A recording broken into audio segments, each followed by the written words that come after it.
Some people judge too quickly, others learn the hard way. But the rarest moments, when the tables turn in a way no one saw coming. The school hallway buzzed with whispers as Jacob Carter walked out of the principal's office, his jaw clenched, his backpack slung over one shoulder. He had just been expelled, all because of Mr. Reynolds, the strictest teacher in school. "You don't belong here," Reynolds had said. "This is a school for future leaders, not for kids who smell like dirt and tractors." Jacob had tried to explain. His family owned a farm, and sometimes he showed up with mud on his boots. But Reynolds didn't care. So, just like that, Jacob was kicked out. He walked out of the school humiliated. His classmates whispered behind his back, "Good riddance, the farm boy is gone."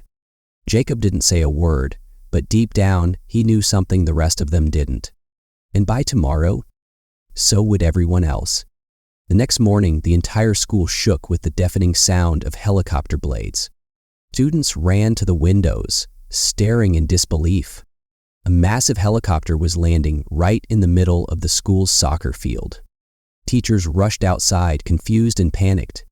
And stepping out of the helicopter, wearing an expensive suit and dark sunglasses, was an older man with an undeniable presence. Jacob smirked, because that man was his grandfather. And the moment Mr. Reynolds saw him, his face turned white as a sheet. The entire school froze as the helicopter's blade slowed. Teachers whispered, students gawked. And Mr. Reynolds? He looked like he had just seen a ghost. The older man in the suit stepped forward, his polished dress shoes crunching against the grass. His presence alone demanded respect. Jacob stood with his arms crossed, watching, waiting. His grandfather, William Carter, removed his sunglasses, his piercing gaze sweeping across the crowd before locking on to Mr. Reynolds. His voice was calm, but there was power behind it. "I hear you expelled my grandson." Reynolds swallowed hard. "Sir, I wasn't aware he was—" William raised a hand, silencing him instantly. "You weren't aware of who he is?" His voice was like steel. "Or you simply didn't think a farmer's grandson deserved to be here?" Reynolds opened his mouth, but no words came out. William chuckled, but there was no warmth in it. "Let me educate you, Mr. Reynolds." He turned slightly, addressing the entire school. "My name is William Carter. You may have heard of the Carter agricultural empire." Gasps rippled through the crowd. Carter Agriculture, one of the biggest farming and land development companies in the country. $1 billion empire. And Jacob was its heir. William continued, "My family doesn't just work on farms, Mr. Reynolds. We own them. Thousands of acres across this country. Farms that supply your grocery stores, your restaurants, your very meals." His sharp gaze settled back on the stunned teacher. "So tell me again, what exactly makes my grandson unworthy of an education here?" Reynolds looked ready to faint. Jacob finally stepped forward, his voice steady. "I may have dirt on my boots, Mr. Reynolds, but at least I don't have ignorance in my head." The students exploded into whispers, some outright cheering. Reynolds stammered, I made a mistake." William nodded. "Yes, you did, and mistakes have consequences." He turned to the principal. "Jacob will be reinstated immediately." The principal nodded so fast it was almost comical. "Of course, Mr. Carter, right away." William smirked, turning back to his grandson. "Jacob?" Jacob grinned. "Yeah, Grandpa?" William clapped a hand on his shoulder. "Let's go get breakfast. I think you've made your point." And with that, they walked back toward the waiting helicopter, leaving behind a humiliated teacher, a stunned school, and a lesson no one would ever forget. Never judge someone by their roots, because one day they just might own the entire field. As the helicopter lifted off, the entire school watched in stunned silence. Jacob sat beside his grandfather, staring out the window as the campus grew smaller beneath them. William chuckled, crossing his arms. "Well, that was quite the entrance." Jacob smirked. "Figured we had to make a statement." His grandfather nodded approvingly. "And you did, loud and clear." Jacob exhaled, his confidence still buzzing from what had just happened. "I just don't get it, Grandpa. People like Reynolds act like farmers are nobodies, like we don't matter." William leaned back, his sharp eyes scanning the horizon. "That's because they don't understand. They sit in air-conditioned offices, looking down on the very people who feed them." Jacob's jaw tightened. "Yeah, well, I think he understands now." William laughed. "Oh, I guarantee it." The helicopter landed minutes later at an upscale restaurant in the city. The second they stepped out, the staff rushed to greet them. "Mr. Carter, your table is ready." Jacob chuckled as they were led to a private dining area. "Kinda crazy how people treat you when they know who you are." William smirked.